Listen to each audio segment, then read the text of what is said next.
IT job కోసం చూస్తున్నారా? ఐటీలో కెరియర్ బిల్డ్ చూసుకోవాలనుకుంటున్నారా? అయితే సమాధానం కోడింగ్ ట్యూటర్.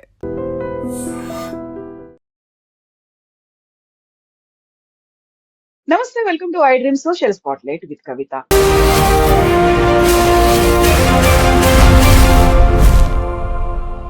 ట్రంప్ అనగానే టారిఫ్లు గుర్తొస్తుంటాయి. అందులోనూ ప్రధానంగా భారతదేశం మీద 25 నుంచి 50% టారిఫ్లు పెంచిన తర్వాత రష్యా నుంచి చమురు కొనుగోలు చేస్తున్నారు. అది కనుక తగ్గించుకోకపోతే 200% పెంచుతాము అని గతంలోనే చెప్పినటువంటి ట్రంప్ ఇప్పుడు సడన్ గా 18% ఆ టారిఫ్లని తగ్గించారు. దీంతో పాటుగా ఒక ట్రేడ్ డీల్ కూడా కుదుర్చుకోబోతున్నట్టుగా వార్తలు అందుతున్నాయి. యాక్చువల్ గా ట్రంప్ ఎందుకని తన మైండ్ ని మార్చుకున్నారు? దీని అన్నిటికీ ప్రధానమైనటువంటి కారణం యూరోపియన్ యూనియన్ తో కుదుర్చుకున్నటువంటి mother of all trade deals ఒప్పందమేనా? మనతో పాటుగా ఉన్నారు foundation for democratic reforms founder doctor Jayaprakash Narayan garu. Sir నమస్తే. సార్ నమస్తే కవిత. సార్, మనం ట్రంప్ గురించి బోల్డ్ అని విషయాలు, అంశాలు, ఇష్యూస్ మాట్లాడుకున్నప్పుడు కూడా ప్రతిసారి ట్రంప్ టారిఫ్లను పెంచుతున్నాడు అనేది మాట్లాడుకున్నాం. But for the first time టారిఫ్లను తగ్గించారు. గతంలో ఉన్నటువంటి టారిఫ్ల కంటే కూడా ఈసారి తగ్గడానికి కారణం ఏంటి సార్? మీరు అన్నట్టుగా డొనాల్డ్ ట్రంప్ కి అన్నిటికీ ఒకటే మంత్రం, పిడుక్కు బియ్యాన్ని కొట్టే మంత్రం అంటారు తెలుగులో. సార్, టారిఫ్ అన్నది ప్రతి సమస్యకి పరిష్కారంగా ఆయన భావిస్తున్నారు. కాబట్టి ఒక దేశాన్ని మరి అమెరికా తన దృష్టిలో అమెరికా ప్రయోజనాలు నెరవేర్చడం కోసం ఒక దేశం ప్రవర్తన మార్చాలని చెప్పంటే అది ఆ దేశం ఎగుమతులను తగ్గించడం కావచ్చు, లేకపోతే ఆ దేశం అమెరికా వస్తువులు ఎక్కువ కొనాలని కోరిక కావచ్చు, ఆ దేశ విదేశాంగ విధానం కావచ్చు, ఇప్పుడు ఆ దేశం ఇతర దేశాల నుంచి వేరే వస్తువు కొనటం కావచ్చు, మనం రష్యా నుంచి ఆయిల్ కొనటం విషయం కావచ్చు, లేకపోతే ఇరాన్ లాంటి దేశంతో తనకి శత్రుత్వం ఉంటే ఇరాన్తో ట్రేడ్ ఆపడం కోసం కావచ్చు, ఈ ప్రతిదానికి కూడా ఈ టారిఫ్లు, దిగుమతి సుంకాలు అనేది ఆయుధంగా ప్రయోగిస్తున్నారు. ఎందుకంటే ప్రపంచంలో అతిపెద్ద ఆర్థిక శక్తే కాదు అమెరికా, ప్రపంచంలో అతిపెద్ద మార్కెట్ అమెరికా. ఏ దేశమైనా సరే ఆర్థికంగా ప్రగతి సాధించాలి, ఎగుమతులు కావాలి, మన వస్తువులను అమ్ముకోవాలి ప్రపంచంలో అంటే అమెరికా మార్కెట్లో చోటు లేకుండా మంచి ఫలితాలు సాధించడం అసాధ్యం. దాన్ని ఆయన ఆసరాగా తీసుకుని ప్రతిదానికి టారిఫ్ను కొంచెం ఎక్కువగా వాడుతున్నాడు. ఆ నేపథ్యంలో మనం చూడాలి దీన్ని. ఒక పక్కనేమో భారత్తో వాణిజ్యంలో కొంత లోటు ఉంది దానికి, ఒక $40 బిలియన్ వస్తువుల వాణిజ్యంలో. అంటే మన దేశం అమెరికా నుంచి దిగుమతి చేసుకునే వస్తువుల కంటే మనం ఎగుమతి చేసుకునే వస్తువులు ఎక్కువ ఉన్నాయి. ఒక అమెరికాతో మాత్రమే మనకి పరిస్థితుంది, ఎందుకంటే ఒక అమెరికాతో మనకి వాణిజ్యంలో మిగులు ఉన్నది. చైనాతో దాదాపు $100 బిలియన్ మనకి లోటు ఉన్నది. అంటే చైనా నుంచి కొనే వస్తువులు మనకు ఎక్కువైపోతున్నాయి, మనం అమ్మే తక్కువ అవుతుంది. ఆయనకి ఏమిటి, చాలా కన్నెర్రగా ఉంది. భారతదేశానికి ఎక్కువ అమ్మలేకపోతున్నాం, వాళ్ళు మనకి ఎక్కువ అమ్ముతున్నారని చెప్పని కన్నెర్ర. అట్లాగే రష్యా నుంచి చమురు కొన్నట్టయితే రష్యా యుక్రెయిన్ యుద్ధాన్ని ఆపదు, రష్యాకి డబ్బులు చేతులు చెబుతున్నాయి. చైనా కానీ ఇండియా కానీ మరికొన్ని దేశాలు కొంటున్నాయి, చివరికి యూరప్ కూడా కొన్ని కొంటుంది. రష్యా నుంచి గ్యాస్ ఇప్పటికీ కొంత కొంటుంది, మరికొన్ని వస్తువులు కొంటుంది. కానీ ఇండియా అయితే కొంచెం మాట వింటుంది, ఇండియా అయితే లొంగిపోతుందని చెప్పిన ఆలోచనతో ఇండియా మీద పడిపోయి అదనంగా ఇంకో 25% టారిఫ్. ఇలాగ టారిఫ్ని ప్రపంచంలో అన్ని దేశాలు ఆయుధంగా వాడుతున్నాడు, మన దేశం అవి ఆయుధంగా వాడాడు. కానీ రెండు జరిగినాయి. ఒకటి, అమెరికాలోనే వివిధ పార్టీల్లో, డెమోక్రాటిక్ పార్టీ కావచ్చు, లేకపోతే రిపబ్లికన్ పార్టీ కావచ్చు, ఆ దేశంలో దౌత్యవేత్తలు కావచ్చు, ఆర్థికవేత్తలు కావచ్చు, దీర్ఘకాలంగా మరి జాతిని గురించి వ్యూహం వేసేవాడు కావచ్చు, నేషనల్ సెక్యూరిటీ ఎక్స్పర్ట్స్ కావచ్చు, భారతదేశం లాంటి దేశంతో ఎదుగుతున్నటువంటి చైనా విపరీతంగా అన్ని రకాలుగా ఎదుగుతోంది, అమెరికాకి ధీటుగా ఎదుగుతోంది. అలాంటి నేపథ్యంలో చైనా తర్వాత ఎదిగే అవకాశం ఉన్న దేశం భారతదేశం. ఇప్పటికే ప్రపంచంలో 4వ ఆర్థిక శక్తి ఉంది, రేపు 3వ ఆర్థిక శక్తి అవుతుంది. అలాంటి దేశంతో దీర్ఘకాలిక సంబంధాలు చాలా ముఖ్యము. ఈ చిన్న చిన్న గిల్లి కజ్జలు పెట్టుకోవడం మంచిది కాదని చెప్పిన భావం అక్కడ వ్యక్తమైనది అమెరికాలో. అలాగే మనం కూడా కొంతమేరకు మన ప్రయోజనాలు నష్టం వాటిల్లకుండా కొంతమేరకు అమెరికా అధ్యక్షులను సంతృప్తిపరిచే ప్రయత్నం చేశాం, మన ఆత్మగౌరవం దెబ్బతినకుండా. దాని ఫలితంగానే ఈవేళ మనకేమైంది, 18% సుంకాలు అని చెప్పని కొంతమంది అనుకోవచ్చు. మనకి 18% ఉందా 30% ఉందా మనకు అనవసరం, ఎందుకంటే సుంకాలు భరించేది అమెరికా ప్రజలు, దిగుమతి చేసుకునేవాళ్ళు. కానీ సుంకాల వల్ల మనం అమ్ముకునే అవకాశం లేకపోతే అమెరికాలో మనకు నష్టం. అమ్ముకునే అవకాశం ఎప్పుడు తగ్గుతుంది, మనతో అమెరికాలో అమ్మడానికి పోటీ పడే వాళ్ళు కనుక మనకంటే తక్కువగా సుంకాలు ఉంటే నష్టపోతాం మనం. కానీ మనతో పోటీ పడే దేశాలన్నీ కూడా మనకంటే ఎక్కువ సుంకాలు ఉన్నాయి. మనం 18% మనకు విధిస్తే ఇతర దేశాలకి 19, 20, చైనా అయితే 37% ఉన్నాయి. కాబట్టి సుంకాలు అంత వేశారని కాదు.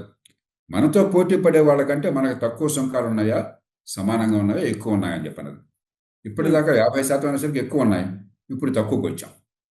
కాబట్టి మనకి పూర్తిగా ప్రయోజనం ఇది. అలాగే రష్యా నుంచి ఆయిల్ దిగుమతి చేసుకోవద్దు.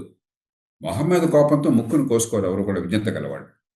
రష్యా నుంచి ఆయిల్ కొనడానికి కారణం అమెరికాని దెబ్బ కొట్టాలనే కాదు, మనకి రష్యా ఆయిల్ చౌకగా దొరుకుతుందని చెప్పని. కానీ ఇప్పుడు పెద్దగా చౌకగా దొరకట్లా. ఎందుకంటే రష్యా ఆయిల్ని ఎవరు కొన్నా సరే ఆ కంపెనీల మీద ఆంక్షలు పెట్టింది అమెరికా ఈ మధ్యకాలం. మొదట్లో పెట్టల. రిలయన్స్ కంపెనీ ఉదాహరణకి రష్యా నుంచి పెద్ద ఎత్తున దిగుమతి చేసుకుని ఇక్కడ రిఫైన్ చేసి మళ్ళీ యూరోప్కి ఇతర దేశాలకు అమ్ముతోంది. రిలయన్స్ కంపెనీ కొనడం ఆపేసింది. ఎందుకని? రష్యా నుంచి ఆయిల్ కొంటే రిలయన్స్ కంపెనీ మిగతా ఏ వస్తువుని ఇంకా ఇతర దేశాలు అమ్ముకునే అవకాశం లేకుండా చేస్తుంది అమెరికాకు ఆ బలం ఉంది. కాబట్టి ఎలాగో కంపెనీలు ఆపేస్తున్నాయి. ఎందుకని? ప్రపంచంలో నిలదొక్కోవాలి కాబట్టి. అంచేత మనకి పెద్ద నష్టం లేదు. రష్యా నుంచి ఆయిల్ కొనటం వల్ల వచ్చే కొద్దిపాటి లాభం ఉంటుంది.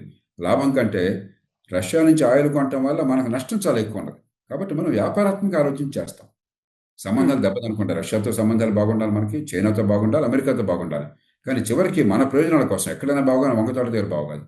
కాబట్టి మనం ఒడుపుగా వ్యవహరించాము, ఆత్మగౌరవంతో వ్యవహరించాం తలెత్తుకని. పాకిస్తాన్ లాగా, మరెన్నో ఇతర దేశాల్లాగా, యూరప్ దేశాల్లాగా అమెరికా అధ్యక్షుడు డూడు బాసా అని చెప్పి తలోపల మన గంగిరెద్దులాగా మన ఆత్మగౌరవాన్ని పాటించాం, మన ప్రయోజనాలను కాపాడుకున్నాం. అదే సమయంలో నోరు జారాలి అనవసరంగా. ఎందుకంటే వాళ్ళతో కయ్యం పెట్టుకోవడం కాదు మన ఉద్దేశం, మన ప్రయోజనాలు నెరవేర్చుకోవటం ఉందాగా. ఆ ప్రయత్నం జరిగింది. రెండు దేశాల్లో కూడా విజ్ఞతతో కూడినటువంటి ఒప్పందం ఇది. మనకు ప్రయోజనకారి, తాత్కాలికంగా కావచ్చు, దీర్ఘకాలికంగా కావచ్చు. అమెరికా కూడా ప్రయోజనం అనుకుంటే సంతోషం. అంచేత ఒప్పందాన్ని మనం మనసారా స్వాగతించాలి. దీనిలో రాజకీయ పార్టీలు, పక్షపాతాలు పక్కన పెట్టేసి మన దేశము, దేశ ప్రయోజనాలు కావాలంతే. గతంలో ట్రంప్ ఒక మాట అన్నాడు, నేను సంతోషంగా లేనని తెలుసు, నన్ను సంతోష పెట్టడమే ముఖ్యము, అది నా మిత్రుడైనటువంటి మోదీకి తెలుసు అన్నాడు. మనం ట్రంప్ పెట్టేటువంటి టారిఫ్లకు భయపడ్డామా, లేకుంటే ఆ ట్రంప్ పెడుతున్నటువంటి ఒత్తిళ్లకు లొంగిపోయామా? ఇలాంటి విశ్లేషణలు కూడా వినిపిస్తున్నాయి కదా సార్. ట్రంప్కి ఏమిటంటే అదే పనిగా ఆయన మెచ్చుకుని మీరు ఆహా ఓహో గొప్పవాళ్ళని పొగడాలి. పాకిస్తాన్ సైన్యాధ్యక్షుడు కానీ ప్రధానమంత్రి కానీ ట్రంప్కి ఒక గులాముల్లాగా పనిచేశారు. ట్రంప్ గారికి నోబెల్ ప్రైజ్ రావాలని చెప్పని వాళ్ళు రికమెండ్ చేశారు. ట్రంప్తో వ్యక్తిగతంగా వ్యాపార ఒప్పందం కుదుర్చుకున్నారు. ట్రంప్ ఇంద్రుడు చంద్రుడిని పొగిడారు. చాలా దేశాలు అట్లా పొగిడినాయి. మనం ఆ పని చేయాల. ఆయన ఎంతగా కవించినా కూడా మన ఆత్మగౌరవాన్ని మనం కాపాడుకున్నాం. రష్యాతో సంబంధాల విషయం కావచ్చు, యుక్రెయిన్ యుద్ధం విషయంలో మన ధోరణి కావచ్చు, యుక్రెయిన్ మీద రష్యా దాడి చేయడం చాలా తప్పు. ఆ మాట నర్మగర్భంగా చెప్తున్నాం, కానీ మనం ఏ పక్క వెళ్ళాలి. మన ప్రయోజనాలు ముఖ్యం చెప్పి చైనాతో కయ్యం పెట్టుకోవాలి. చైనాతో మన గొడవలు ఉన్నాయి, ఆ గొడవలు వేరు. కానీ చైనాతో మనం కయ్యం కావాలని పెట్టుకోవాలి. కాబట్టి ఆత్మగౌరవాన్ని బాగా పాటించిన దేశాలు రెండే ఉన్నాయి ఇప్పుడు ఇవాళ, చైనా, భారత్. చైనాకి మనకంటే అవకాశం ఎక్కువ ఉంది. ఎందుకంటే రేర్ ఎర్త్స్ అని చెప్పని మినరల్స్ ఉన్నాయి ఇక్కడ, కంప్యూటర్లో కానీ, మొబైల్ ఫోన్స్, చివరికి కార్లలో, ఎలక్ట్రిక్ కార్లు లాంటి కార్లలో కానీ, జీపీఎస్లో కానీ, ఎలక్ట్రానిక్స్లో కానీ మీకు చిప్ ఉన్న చోట మీకు రేర్ ఎర్త్స్ లేకుండా ప్రపంచం నడవదు.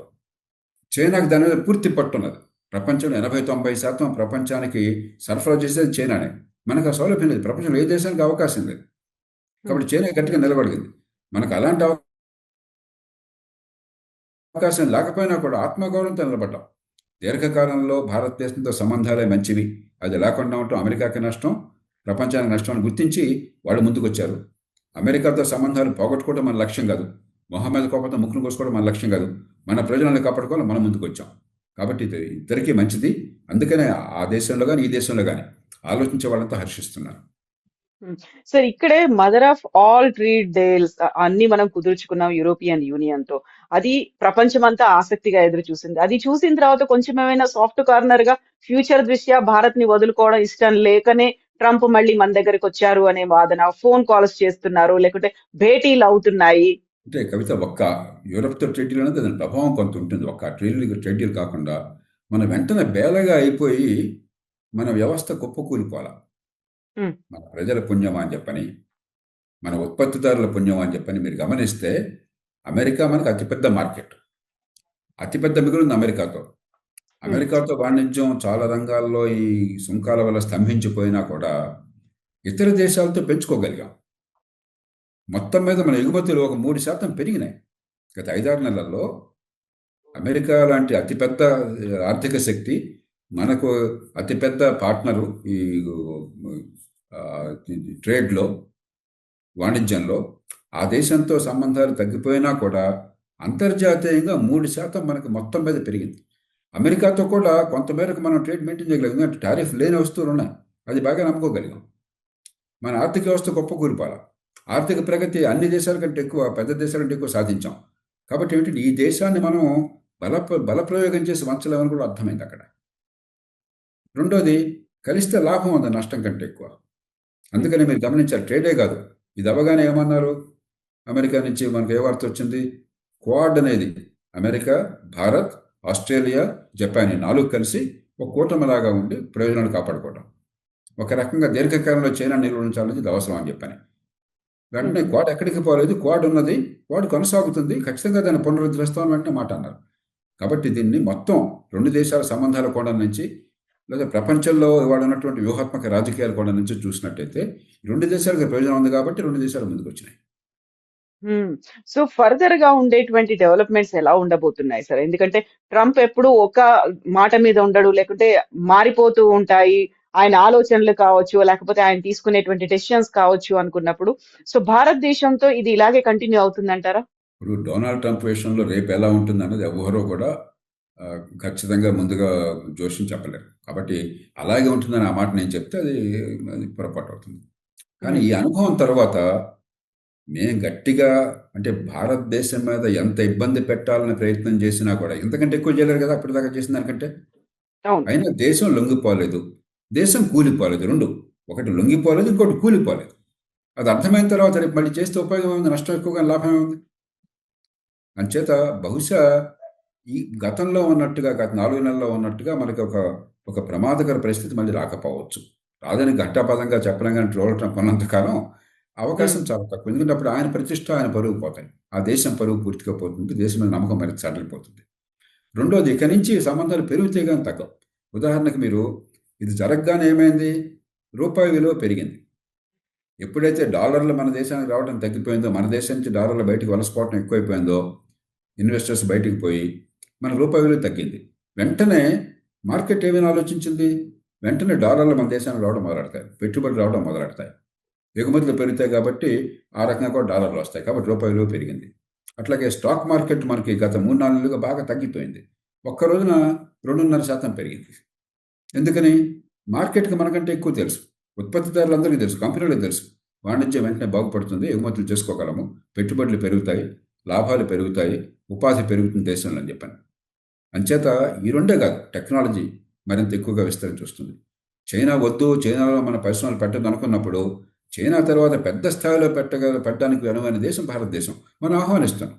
మరుగు సదుపాయాలు గత కొద్ది సంవత్సరాలు అద్భుతంగా తయారు చేస్తున్నాం. ఈ ఏడాది 17 లక్షల కోట్ల రూపాయలు జాతీయ స్థాయిలోనే మరుగు సదుపాయాలు ఖర్చు పెడుతున్నాం. గత 4 ఏళ్ళు రికార్డు స్థాయిలో ఖర్చు పెడుతున్నాం. మనకు ఆర్థికంగా దేశం సౌష్ఠవంగా ఉంది, కాబట్టి ఒడిదుడుకులతో తట్టుకునే శక్తి ఉన్నది. కాబట్టి భవిష్యత్తు మనం జాగ్రత్తగా ఉంటే చాలా ఆనందమయంగా ఉంటుంది. కానీ ఈ అనుభవం తర్వాత ఏది రేపొద్దున గ్యారెంటీ అనుకోకూడదు. మన జాగ్రత్తలు మనం తీసుకోవాలి. ఎక్కడైనా బాగానే వంగతోట దగ్గర బాగాలి. అది అమెరికా కావచ్చు, మరో దేశం కావచ్చు, మన దేశము, మన ప్రజలు, మన ప్రయోజనాలు, దాని చుట్టూ మన లక్ష్యం తిరగాలి. ప్రభుత్వం ఆ పని చేసింది, అందుకు అభినందించాలి ప్రభుత్వాన్ని. సో ప్రపంచమంతా గుర్తించింది ఒక అన్డినైలబుల్ ఫ్యాక్ట్ అంటే భారతదేశం యొక్క ఇంపార్టెన్స్. దానికి మనతో ట్రేడ్ డీల్స్ కావచ్చు, లేకుంటే మిగతా ఒప్పందాలు కావచ్చు, సంబంధాలు, ఇవన్నీ చాలా ఇంపార్టెంట్ అనే దాన్ని మాత్రం ప్రపంచ దేశాలు గుర్తించాయి. ఖచ్చితంగా. కానీ అదే సమయంలో మనలో కొంచెం సంయమనం కావాలి, మనం కొద్దిగా నిరాడంబరత కావాలి. ఎందుకంటే మేము గొప్పవాళ్ళం అయిపోయినా విర్రవీగితే మంచిది కాదు. మనం గొప్పవాళ్ళం కాలా ఇంకా. కానీ ఇంకా గొప్పవాళ్ళం అయ్యే అవకాశం మన ముందు స్పష్టంగా ఉంది, పొటెన్షియల్ ఉంది, అవకాశం ఉంది. చైనాకి దీటుగా ఎదగడానికి ఇవాళ కాకపోతే రేపైనా అవకాశం ఉన్నది, దాన్ని ఉపయోగించుకోవాలి. అంతేగాని మనం మీసాలు పెట్టేసి బస్తీ మీద సవాలని చెప్పని త్వరతర చేసి మన అమెరికాతో ఖాయం పెట్టుకున్నాం, చైనాతో ఖాయం పెట్టుకుంటాం అని చెప్పంటే అది మూర్ఖత్వం అవుతుంది. అది కాదు. ఖచ్చితంగా ఈ దేశానికి ఆత్మగౌరవం ఉన్నది, ఎదిగే శక్తి ఉన్నది, ఎదిగే మార్గంలో ఉన్నాము, కొన్ని మంచి పనులు చేశాము, ప్రపంచం అంతా గుర్తించి గౌరవిస్తుంది. ఆ గౌరవాన్ని కాపాడుకుని మరింత ఎదగాలి. కానీ అహంకారం చూపెట్టి ఇతర దేశాలతో మనం తొడలు కొట్టి బస్తీ సవాలు చేసి శత్రుత్వాన్ని కొని తెచ్చుకుని మన పేక మనం కోసుకోకూడదు. Yes, sir. Thank you so much, sir. Thank you, sir.